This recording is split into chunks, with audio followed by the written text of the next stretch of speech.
Right, so the binomial theorem basically says that if you have any x plus a to the n and you want to find the expanded form of it, it will basically be equal to n choose 0 multiplied with x to the n multiplied with a to the 0 plus n choose 1 x to the n minus 1 a to the 1, and this pattern continues until you reach the very end, that is n choose n x to the 0 a to the n.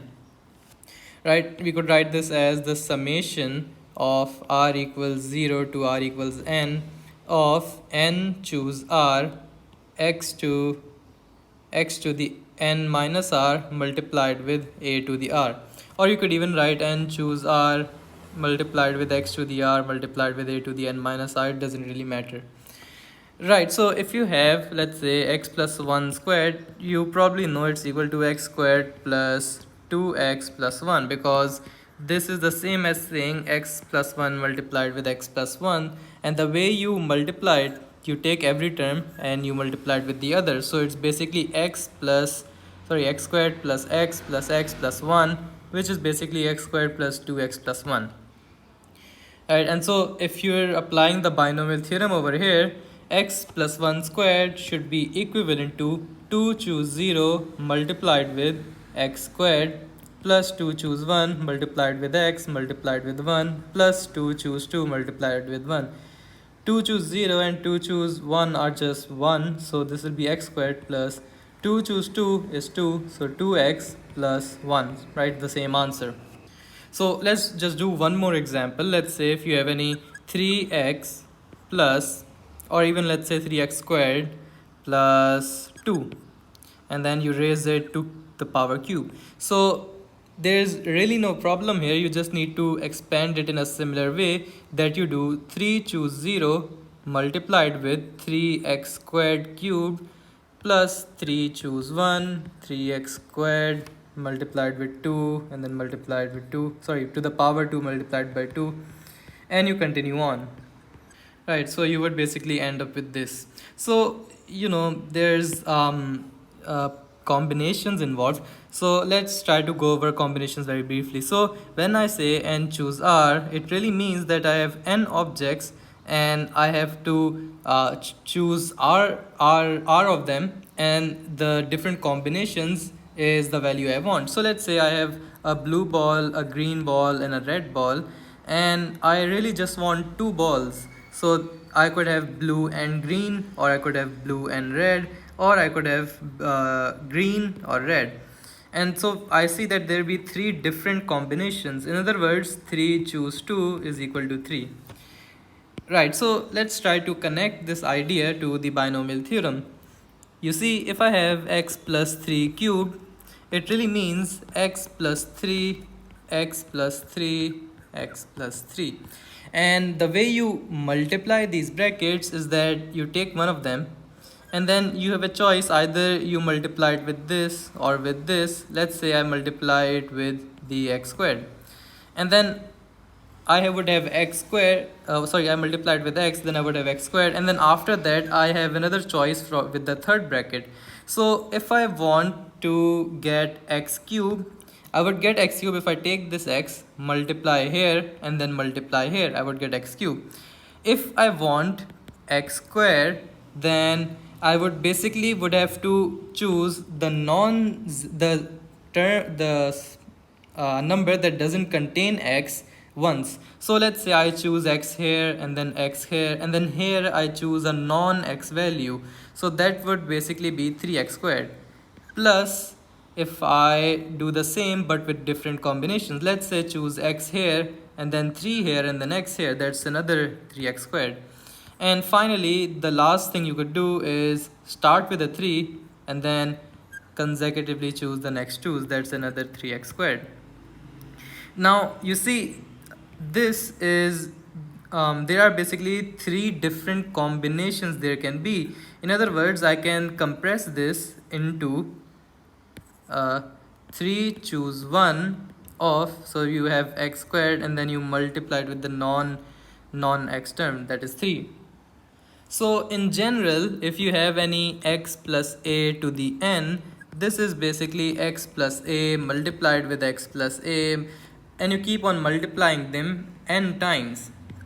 And so if you want to find, let's say, what is the coefficient of x to the r, then x to the r is, you would basically need, you have n brackets, and out of those n, there are r brackets from which you will choose an x. So in other words, there are n, c, r different combinations of those, and every time you do not choose an x, you basically choose the non-x term, or a, you basically choose a, and there are basically the n minus r of those, because every time you don't choose x, you just choose a. So that's why if you keep adding them all up from r equals 0 to r equals n, you get the expansion. And that's the working behind it. So there are two questions that Cambridge just loves, and they keep asking them over and over again. Let's say you have 2x plus 3 to the power 5. The first thing they will ask you is basically write down the first three terms in ascending powers of x. Ascending powers of x here would basically be x to the 0, x to the 1, and then x to the 2. So we basically apply the binomial theorem that 5c0 multiplied with x to the 0 multiplied with 3 to the 5, right?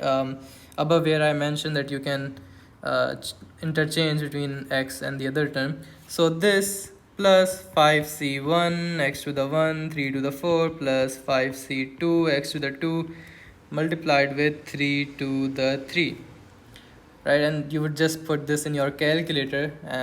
Let me write down the actual values.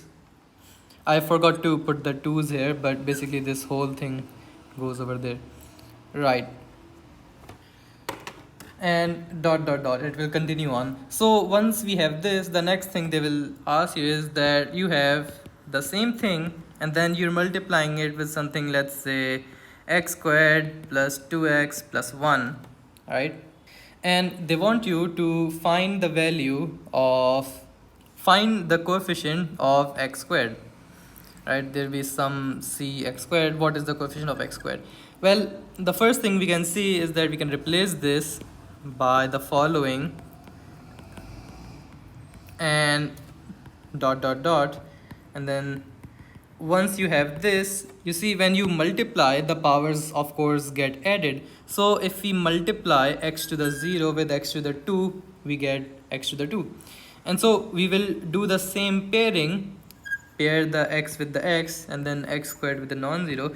And then once you multiply these out, which is 2 4 3 multiplied with x squared plus 810x multiplied with 2x plus 1080 x squared multiplied with 1.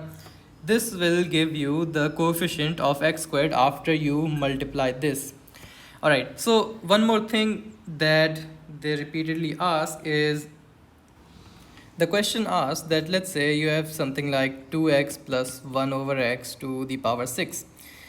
You have to find the value of the constant term. You have to find the value of the term that does not contain an x. In other words, it has x to the power 0. So any term will be 6 choose r multiplied with 2x to the power r multiply with 1 over x to the power 6 minus r. So what you do is, first of all, you separate all the numbers. So 6 choose r multiplied with 2 to the r multiplied with 1 to the 6 minus r. And then you look at the x's separately. So x to the power r multiply with x to the power r minus 6, because this is basically x to the minus 1. So multiplication means the powers get added. So this is x to the 2r minus 6. Now 2r minus 6 will be the power of x, and we want it to equal 0. It will equal 0 when r is equal to 3. So if we input this back, 6 choose 3 multiplied with 2 to the power 3 multiplied with 1 to the power 3. This will be 160, and that's your answer. And that's all for the binomial theorem.